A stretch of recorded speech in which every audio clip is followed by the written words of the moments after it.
Oh, sorry about that. Well, that was boring, wasn't it? Anyone still awake? Wow, we take the 3 points and we take the win.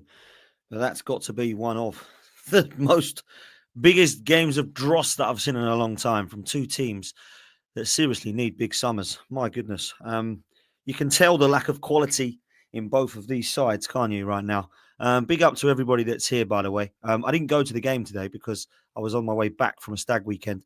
And I got back and thought, let's just watch the game here and let's do the show after it and see how we get on. Look, we take the 3 points, but my goodness, we're going to get into it. That was so boring. It was unbelievable. And do you know what? I'm not going to be gutted that I missed that today because there is no way that I'm going to be remembering that at the end of this season. It was pathetic from both sides. It was boring. There was nothing that I thought was going to be getting me out of my seat. There was no out your seat moments. Even the goal was pretty dross. Chelsea, oh my word, how bad are they? My goodness, had absolutely nothing. And over the years, I have seen some unbelievable, and I mean unbelievable, battles with these two sides. At Highbury, I've seen over the years Bergkamp and Zola. I've seen over the years Thierry Henry, Didier Drogba, and even Eden Hazard and Alexis Sanchez. And now it's Pedro Neto and Mikel Merino, people. What a snorefest that was. Big up to Curtis, by the way. He's raided. Absolute legend. Thank you so much, my bro. I really appreciate that. And make sure you do me a favor and hit the like button, people. Make sure you hit subscribe. Big up to all of you coming over from Curtis Shaw TV. Really appreciate every single one of you and appreciate Curtis. Make sure you're showing him some love and smashing the like and subscribe for both myself and Curtis Shaw TV. Big up to every single one of you. And Curtis, you're a legend, my bro. Thank you so much. Well, what the hell do we say on that? It was dross, people. Yeah, we are in a mess. Chelsea are in a mess. There's no strike force available across both of the sides. It is absolutely abysmal as far as both teams are concerned. I look right now and start to wonder if you were doing combined 11s, it would be one of the ropiest combined 11s you've seen in a long time. If I would have said to you a few years ago, who do we pick, Thierry Henry or Didier Drogba, Robert Pires or Eden Hazard? You know what I'm saying? Alexis Sanchez or Arjen Robben, Frank Lampard or Cesc Fabregas, Patrick Vieira or N'Golo Kante. Now, I don't even care. I know that is two sides that need a hell of a lot of work in the summer. Yeah? Arsenal, we all know what we need. But Chelsea, it's quite clear that they need a goalkeeper and a striker because that was a stinkfest of a game. Over 850 of you in here now. Please do me a favor. Hit the like button and subscribe, people, because I'll tell you what we'll do. Hit like and subscribe if that was one of the most boring games of the season. Yeah? That's what I'll ask you to do. Because right now, I truly do not understand how many more of those sort of games I'm going to have to witness and just be happy because we won with. Because under Mikel Arteta at times, it is a real snorefest. And I'll tell you why it's a snooze fest. Because it's so predictable. There was no cutting killer edge. There was a couple of chances we can go into. There was a couple of chances perhaps that they had. But it weren't exactly a thriller, was it? It weren't end to end. It weren't you take a shot, we'll take a shot. It weren't you control the midfield for a bit, we'll control the midfield for a bit. It was boring. It was painful. It was a snorefest. It was matchsticks in your eyelids moment trying to keep awake. It was boring, man. Really boring. Big up to Curtis for the raid, man. Shot up to well over 1,000 of you in here already, which is absolutely amazing. So thank you all so much. I really appreciate your time. Me and Curtis will be back again this week and next week doing content together. So big up to everyone who's come over from Curtis Shaw TV. Hit the like button and subscribe. We've got 1.2K in the building and only 145 of you have hit the like button. So make sure you hit the like button, people, because it is important. Like and subscribe and then come back into the chat. Look, I am so sick and tired of the same Arsenal players doing the same things. We're going to talk of Trossard's performance today. We're going to talk of Erdegaard's performance today. We are going to talk about Mikel Merino's performance today, although he did get on the score sheet. And then we're going to definitely mention the likes of Declan Rice, Timber, the likes of Lewis-Skelly, the likes of Gabriel Saliba, and you name it, Thomas Partey. You know why I'm bringing up those names. because the latter do well and the start, I don't really believe have had a good game for a while now. I have to think back and go, PSV, everyone played well though. But when was the individual performance of an Erdegaard or a Trossard so good that it won us a game? I can't remember. I can't remember. And don't tell me it was brilliant because he dinked in a corner that Marino got a header from. Come on. Yeah. Where's our threat going forward? So, look, let's go into the team news. Let's start with Arsenal. We have no shocks at the back. Raya, Timber, Saliba, Gabriel, Lewis-Skelly. No shocks in midfield, Partey, Odegaard and Rice. But perhaps there was a shock that Ethan Nwaneri, who didn't start midweek, has now also not got a chance again to start. He's our only threat. So when he's coming out the team, you think, fair play, it's because we've got this threat. And a front three of Marino, Martinelli and Trossard still hasn't been enough, if I'm honest with you, at times to excite. Now, Martinelli, I thought, was probably the only one in the first half that was actually looking quite threatening on that right-hand side. Not that he was skilling people or not that he was waltzing through them or not that he was creating chance after chance, but what he did do was cause a threat, and they were on him. Nervy, Kukureya, I hate that player, by the way. He was on him, and he was trying to get on him, and he had to watch him. So let's be real. I do feel like other than him, it was kind of it. Trossard. What's happened to him, people? Because it's fine him spinning around on the ball and being technically gifted and having this kind of great ambidextrous play about him, like an Alexander Hleb or a Santi Cazorla. But let's just be real. He's nowhere near that level, is he? Yeah? He's a good player. But I don't know what is going on every time he starts. Every time he starts, he just seems to have a bit of a naff game. And his decision-making at times is really strange. It's like he doesn't want to shoot when you should shoot, and it's like he wants to shoot when you shouldn't shoot. That's what I hate. It's frustrating me.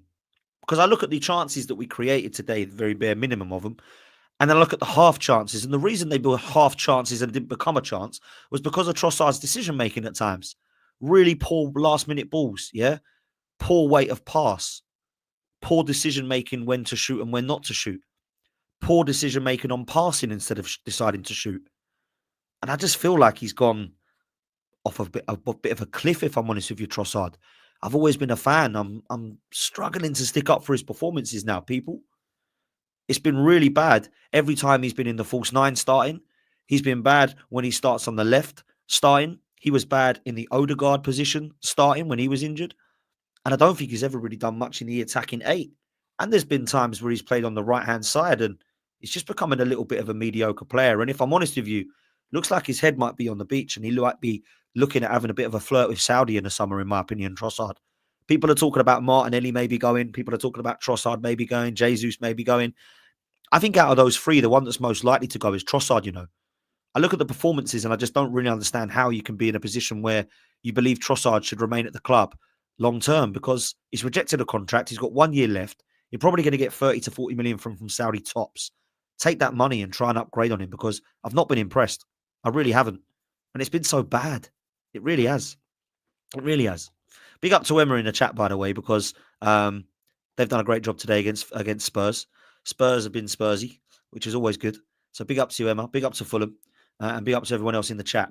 Make sure you hit the like button, people. We've got 1.4K in the building, which is crazy. So big up to all of you. I don't really understand how anyone can still be awake and enjoying that game of football.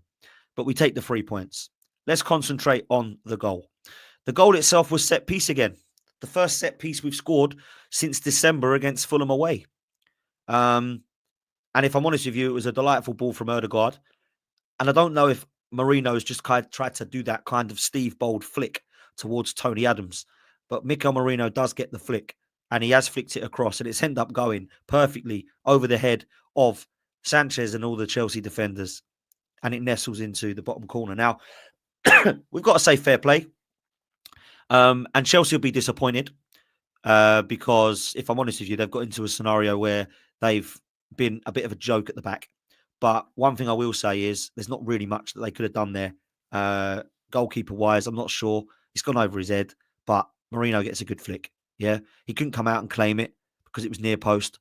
Maybe you could look at the defence for the goal. But if I'm honest with you, it was a naff goal. It was a naff game. I'm going to mention this. What are Chelsea? What are Chelsea? Like, let's just be real. What the hell are Chelsea? They've spent over £1 billion on that squad. Oh, we got injuries. Right? You've spent £1 billion. You know what that means? That means with £1 billion, they could have put 100 million per position. They could have gone and got £100 million goalkeeper, £100 million right back, left back, 2 centre backs for £100 million. They could have gone and got an unbelievable defensive midfielder for £100 million, a brilliant box-to-box midfielder for £100 million, a creative midfielder for £100 million, and a front three, £100 million apiece on both the wingers and the striker. With what they've spent, it's absolutely ludicrous what they've done. Because I look at that team, and I don't think it's good at all. Sanchez is a clown in goal. You've got the back line, which I don't know what this Levi Colwell is about. He does not look like the next John Terry. Badia Shil, Fofana, both injury prone, but let's be real. Fofana and Badia Shil were poor today. Yeah. Fullbacks. Oh, I give them their fullbacks. I think Reece James quality. I think Gusto looks promising. Cucurella is a good fullback. But other than that, fair play. Well done. You finally got half decent fullbacks now. You go into their midfield when everyone's fit, I think they're decent. I like Lavia and Caicedo and I like Cole Palmer. Obviously, Lavia and Cole Palmer out today. They've got Enzo who's 150 million or whatever he was. Yeah. And then in the front three, it is a shambles. Jadon Sancho, what on earth is happening to him? Yeah. Pedro Neto as the striker. Like, I like Pedro Neto. I think he's a baller. Yeah. I don't think he did anything today. They were just literally smashing the ball up to him and making out that he was like their Gianfranco Zola. Like, come on, man. Like, what are they doing? It was poor. They're a poor outfit, man. And I don't really understand Maresca. I don't think he is, in my opinion, top-level management. I think he's proven to be quite a good championship manager with Leicester, but he's came into the league at Chelsea and started fairly well and got to Christmas. And I really thought if they can add in January a striker and a goalkeeper and they win their fixtures at Christmas, Chelsea are in a title race. Look at the fixtures. They've got Fulham, they've got Ipswich, they've got Southampton. There was another game they had as well that was fairly winnable. And they Everton, they drew and lost them all. And I'm thinking, how can you draw to Everton, Fulham, and Ipswich and lose to Ipswich when you're in a title race? You ain't in one. See you later. Yeah. I'm not saying Arsenal were in a title race this season, by the way, because I don't think we have been either. Yeah. But I look at Chelsea and I think this is a really bad team. Really bad team. There was nothing, was there? There was no threat from them. And then, do you know what? They'll probably say the same with us. Cucurella had a shot in the first half which went through Raya's legs and went wide. Mistake from the goalkeeper. But it wasn't an unbelievable chance. It wasn't like, wow, what brilliant play. It came from a deflection and fell to Cucurella. Let's talk about the goalkeeper. He is an absolute shambles. Pass the ball to Martinelli. Martinelli's got to do better. Trossard had a chance against him, should have done better. Yeah? Marino had a volley which actually he caught really well, which was the only good save of the game, but it was kind of straight at him. But this Sanchez coming for crosses is a clown. With his feet is a clown. I can't believe they're still playing him in goal. I really can't believe they're still playing him. Chelsea have bought 9 goalkeepers, haven't they? And they haven't bought anyone that's better than him. The best goalkeeper I've seen, yeah, in the last couple of seasons is that Petrovic. Seriously, so bad, yeah? So bad Chelsea are. It's actually a mess. It's actually embarrassing, yeah? But if we look at our performance overall, all the ball, all the passing again, sideways and backwards. Gabriel and Saliba, they kind of do this thing where they just pass it in between themselves like they're on the beach, yeah, in Miami or something. It's like, yeah, they're just like, back to you, back to me, back to you, back to me. Then go to Timber. Timber goes back. Gabriel back to Saliba. Saliba back over to Lewis-Skelly. Lewis-Skelly back to Gabriel. Gabriel to Saliba again. And I'm like, come on, what are we doing? So look, there were some performances today that do need a mention. Thomas Partey. I thought he was waltzing around that midfield so simply. There was a couple of moments where I think he put us under a little bit of pressure, but he had so much of the ball that he was really kind of calm and casual with it. At one stage, he just walked past one of the players. Yeah, he just literally pushed it in front of him a bit, run past the man, and carried on. Very casual, very, very calm, composed performance from Thomas Partey. Declan Rice, been really impressed with him. I'm not a fan of him in that position. I don't really like him in the attacking eight. I don't really like him as that kind of genuine athletic, up and down, up and down, up and down. I don't like the fact that he doesn't come in like kind of late runs like Aaron Ramsey does. I think he's kind of in two minds of whether to do that or not. I think he's naturally, his attributes are a 6, right? Or playing in a double pivot with Thomas Partey. But today I thought he was really good. And you know what? He has really, really been good. Really, really good. So big fan of his performances. And if I'm honest with you, I don't really know how many more superlatives I'm going to come out with Declan Rice. In terms of his ability on the ball, he's got everything I like about a midfield player.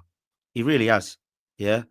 He's got a fantastic kind of engine on him. And I like everything about his game. I just do. So, look, Declan was solid. Partey was solid. Gabriel and Saliba, they swept up, didn't they? But my God, what a horrible game. We come to the performances I've mentioned already of Martinelli, who I think is now coming back into the mix. I think was kind of a bit of a threat going forward, but at times just couldn't quite get on the end of it. Couldn't quite get the delivery right at times. I think it will take him another couple of games before he looks towards that Real Madrid game, which is the one that he obviously wants to try and get back for. Him and Saka coming back could be key for that game, by the way. We don't know what we're going to get from Saka, right? We don't know what we're going to get from Saka and Martinelli together.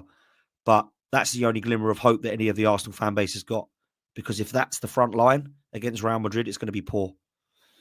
Obviously, Ethan come on. And I think, by the way, Ethan's first touch is just exquisite. I don't know a better player in this Arsenal current crop that has a better first touch than him. The way that he just drags it out of the air and brings it down like it's so effortless. It's just exceptional to watch. What a player he is, by the way. He's going to be an absolute gem. He really is. Miles Lewis-Skelly today, love the way he drives forward. Don't think he had the best of games. Don't think he had the worst of games. Timber, pretty solid. If I'm honest, I don't know who I prefer. I still prefer Timber at right back than White because, you know, sometimes I look at White and think we miss him. But overall, I just think he's a better fullback. Timber, I think he's brilliant and has been for ages. And then I mentioned Raya, Gabriel, and Saliba. I think Raya, with his kicking a couple of times today, wasn't the best. And I think he come out and he said how his distribution, he wants to improve on that, right? I think his distribution is pretty good. It just shows how much of a perfectionist he is, I suppose. But look, the back line weren't really a problem today because they weren't troubled. Pedro Neto running at him a few times. Wow. Sancho didn't cause any threat. That was literally all they had. There was nothing. And they're only missing Jackson, by the way, and Palmer. Yeah. Cole Palmer was out last year as well. But Palmer's been poor. Jackson misses chances in front of goal. Chelsea need to start again, man. That team is not good. That is not good. Yeah. Marino today. Look, he got the goal. Puts himself about. And if I'm honest with you, I can't sit there and deny what Marino brings to Arsenal from an aerial perspective. He gets his bonce on it. He's got an aerial ability about him. He has got some physical attributes. And he don't get bullied or pushed around. But on the ball, he's not great, is he? He's not great. Like, he's all right at passing. He's all right at kind of keeping it simple. But he can't run at players. He hasn't got any real massive amount of technical ability from what I've seen. But he holds it up all right. He's a big man in there. He's got his head on the end of it. We've won the game. Brilliant. But are we massively impressed by Mikel Marino? Because I'm not. I don't think he's a striker. I don't think he's an attacking midfielder. I don't really know that he's a box-to-box midfielder. So I don't quite know what he is. But his ability on the ball, his turning circle is absolutely embarrassing. And he just lost the ball a few times really sloppily, I thought. He ran it out of play at one stage. He missed out on it by just getting tackled easily. It weren't amazing, if I'm honest. It wasn't. And I don't know. I just feel like there could be a hell of a lot more from him. I'm not going to slate him today because I truly do believe that, you know, he's the reason we won the game. So I'm not going to start slating him. But I will say this. There's no way I'm a massive fan of what I'm seeing. Listen, people, we're 14 subs away from 36k. Just 14 people to hit subscribe, and we can hit 36k today. It doesn't feel like yesterday that we hit 30. So you guys are mad. 36k would be amazing. People are saying stop being so miserable. Stop being miserable. We're not miserable. We're just saying that we won the game, but it weren't great. Calm down, people. Yeah, calm down. Or does it make us all bad fans again because we won? What's the matter? Just get behind the team. Oh dear, I think everybody wants this season to end in the Premier League. That's for sure because it's becoming quite embarrassing. Play the way we've been playing. I don't see us scoring many goals at the moment. I really don't. And that's just with Saka and Havertz that are missing, which means we went into a season knowing that if Saka or Havertz would go down, it would be kaput. Still can't believe we've done that, man. Still can't believe we've done it. Absolutely crazy. Okay. Where are we at the moment in subscribers? Are we at 14 yet? Come on, we must have, right? There we go. 36k. Yes, people. Thank you so much. I really appreciate that. A massive thank you from you all. I really appreciate it. He-Man says, Dan, we are 2 players short of our first 11 and we're more interested in slowing the game, taking 2 minutes to take free kicks. This stems from Arteta tactics. Right, I'm going to do these super chats because there is definitely something in some of these that I want to talk about, and this is one of them. Look, we won the game. It's 3 points. We're 3 points closer to Liverpool. We've kept ourselves in second. We're now 9 points ahead of Chelsea. Looks like we're getting Champions League. Everyone be positive. Everyone be brilliant. We're the best team since sliced bread. Mikel Arteta is the best, and we move on. That's for all the positive people in the chat. I've done that bit. Now let's start being realistic. He-Man is spot on. We're missing 2 players from our first 11, Saka and Havertz. And even with Saka and Havertz, we were still playing this way. Arteta ball at the moment is so slow, rigid and boring. It is quite phenomenally scary. It's as if this manager has got some form of bipolar or something. Because the first couple of years, it was like attack, aggressive, scintillating, beautiful football to watch. And now it's like, right, change it up. Let's keep it simple. Let's win by set pieces. Let's pass it sideways and backwards. 1-0 is what we want to do. George Graham's back. Well, it's fine being George Graham football. It's fine playing Antonio Conte, Jose Mourinho, Diego Simeone football, right? But you actually have to win those games. Now, today, brilliant. But we've done this before and we've not beaten Fulham and we've not beaten Everton. And we have lost games playing this way, by the way. Yeah? We played like this against Man United and Newcastle and we got knocked out of both cups. We've played like it in the Inter Milan game and we lost. So we've gone through this scenario where we played this style and it hasn't always got through. Then you start to turn into a bit of David Moyes or Sean Dyche or Sam Allardyce type football, which is boring to watch. And that's where Mikel Arteta's got to go careful. He's gone way too much the other way. And it does stem from the Arteta tactics, as He-Man says. Why are we taking 3 minutes to take a throw-on or a free kick? I'm all for dark arts, but when it needs to be there, yeah? Not all the time. Like, it's crazy, really. So I don't really understand personally how people can be so excited by what they're watching. And I see people in the chat telling people to stop being negative. Let everyone have their opinions, man. If people think that was scintillating football and that we're going to win the Champions League playing like that, let them believe it. Let them believe it. That's the way we've got to be looking at it. Netweed says, absolutely awful game between 2 loser managers. Here we go again. Mikel M9 Marino, be happy. Netweed not happy at all with Mikel Arteta's team at the moment. Over Mars Bars, love that. Says, Arteta will 100% do the second place for Pete. Literal because tech pep in every sense. Look, I don't personally care about where we come in the league. A lot of people do. They want us to come second, must be second. I don't care. If we don't win the league, nobody's going to remember where we come. Yeah, they're only going to remember one place, and that's the winners. Now, we're not going to drop out of the Champions League, so it doesn't really bother me when we become second, third, or fourth, right? But we are in the Champions League. We're going to get it, and, you know, it's a bare minimum, yeah? The bare minimum is you play Champions League football and win something. That's what I think. You should challenge and win something. That's the bare minimum this season. And we haven't challenged, and it doesn't look like, unless we win the Champions League, that we're going to win something. So that's why I would have the manager removed at the end of the season. Some people believe it's out of order because of all the injuries and the red cards and the referees hate us and, you know, X, Y, and Z. Excuse. We should be winning something and challenging at the bare minimum this season. And if we don't do it, it's a failure of a season. It's a failure. Mikel Arteta says he doesn't believe in the word failure. and that people see failure as different than what he sees it. Well, what's this season, Mikel? It's failure so far, unless you win the Champions League. It has been failure. That's where I'm at. Thanks for 36k people. Hit the like button. We've got over 400 likes. That should be at 1,000 likes. Come on, people. We can get that up to 1,000. Make sure you hit subscribe so you can join the 12th man community, who are now at 36,000 subscribers, which is absolutely mad. So big up to everybody that's done there and been there. Let's talk about Ethan's performance when he came on. The subs were obviously Kieran Tierney. Ethan Nwaneri came on. Wasn't really any massive change in the game because of the way the game was, right? Surprised Trossard lasted that whole game. I thought he was really mediocre. Marino, likewise, I thought we could have tried to change it up a bit. But you look at the subs that are warming up, right? And the subs are Kieran Tierney, Alexander Zinchenko, Calafiori, Kivior, and Ben White. 5 defenders all on the pitch trying to warm up.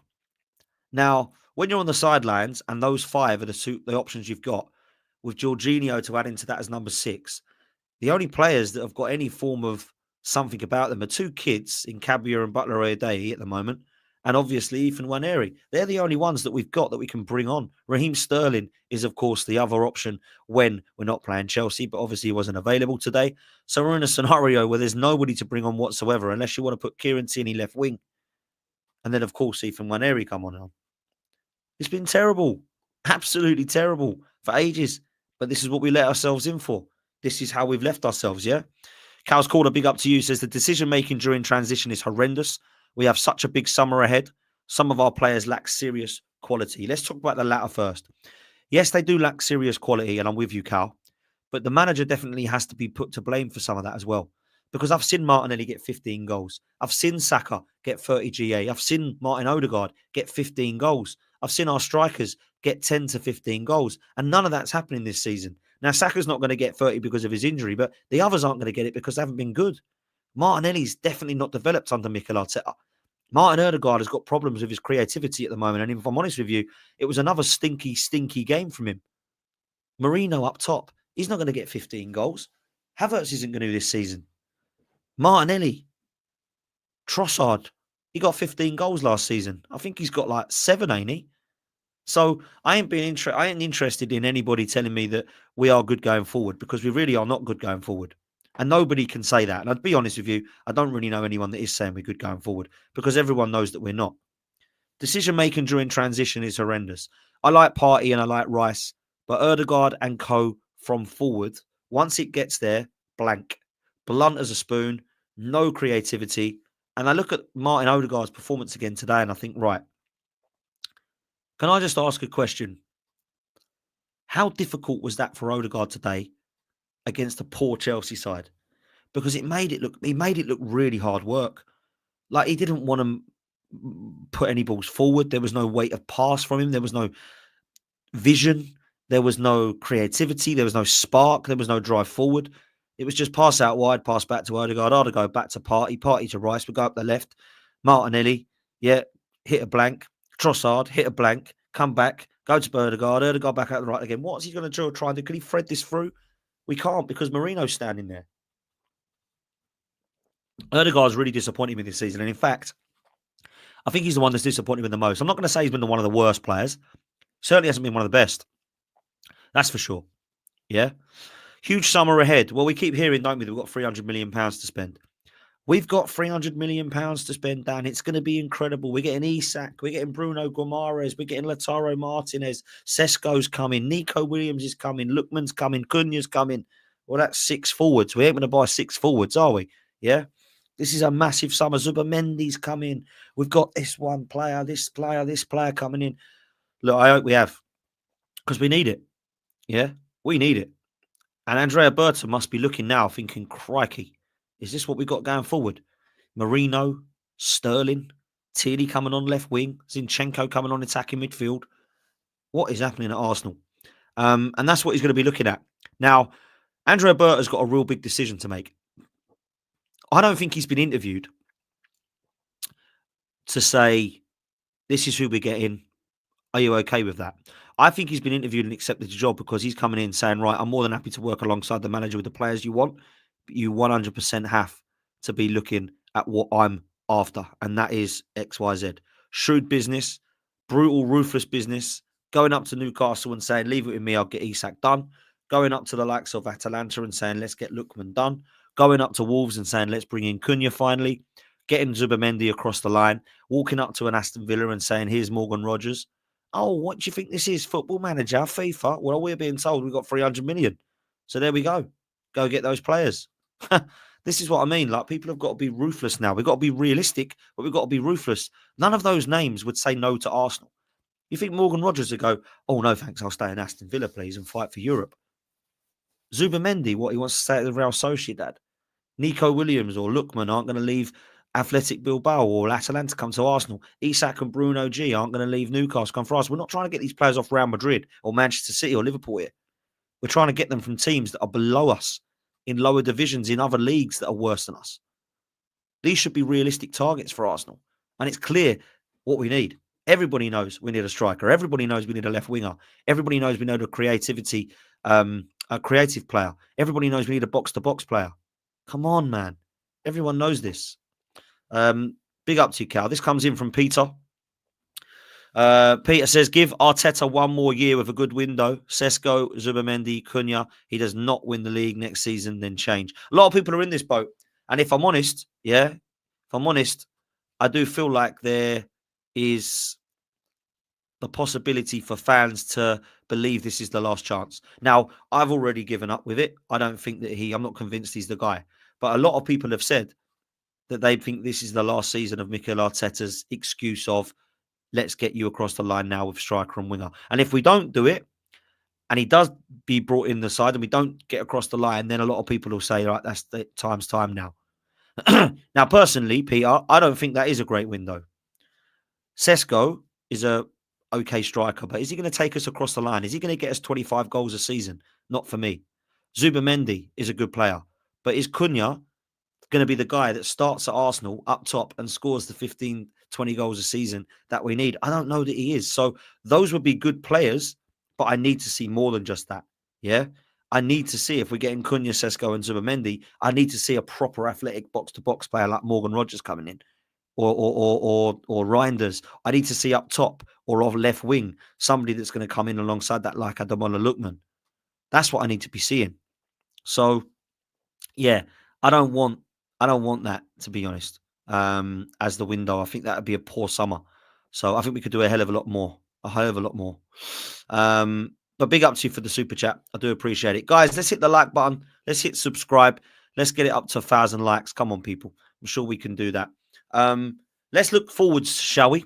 Because at the moment, as much as that was a dross game, and I don't really know what else to say on it because it was that bad, we have got, of course, football coming up, and we do need to be realistic with ourselves about where Arsenal are going. Now, we all know who we've got coming up, and it ain't going to be very pretty. It's not going to be any easier coming up soon. We've got Fulham on Tuesday.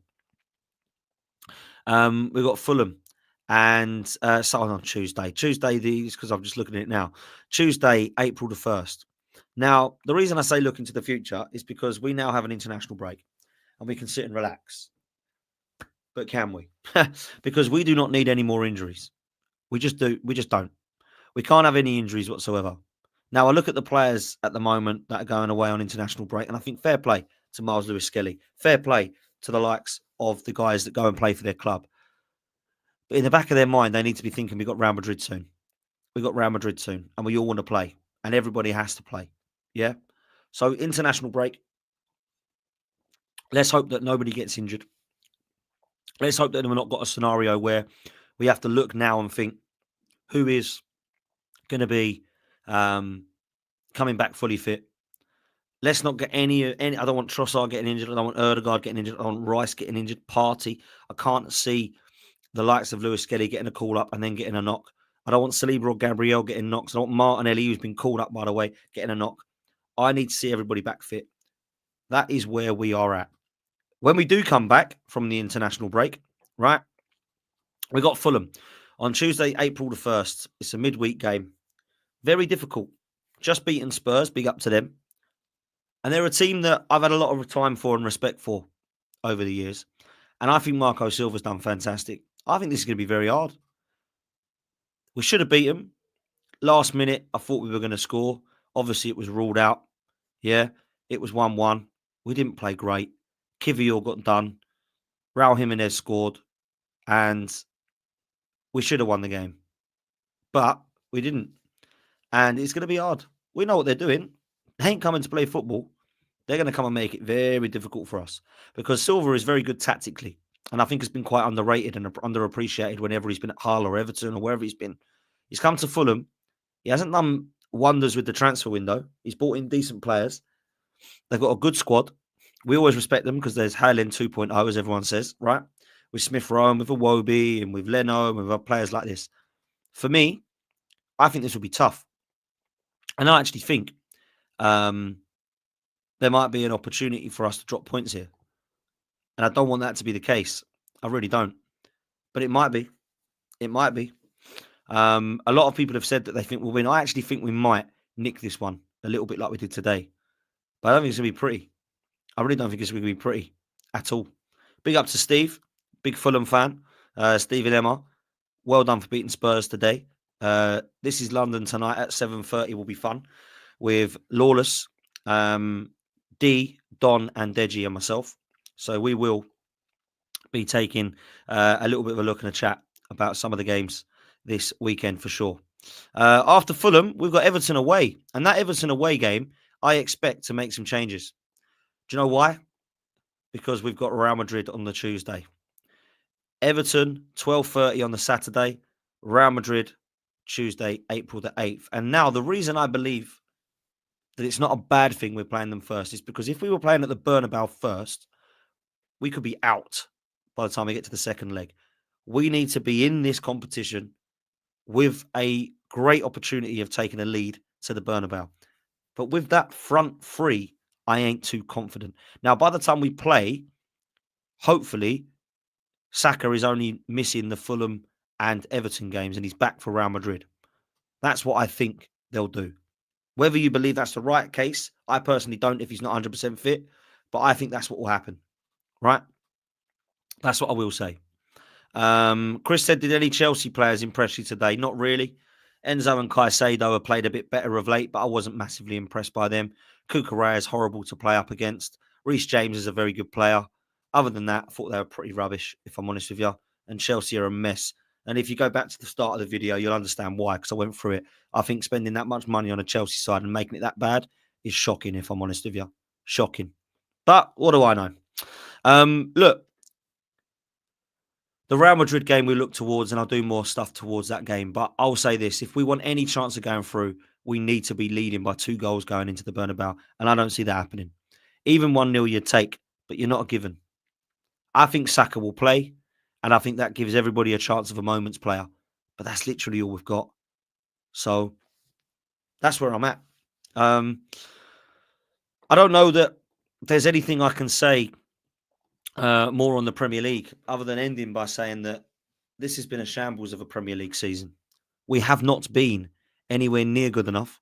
We haven't been in a title race like we thought we were going to be.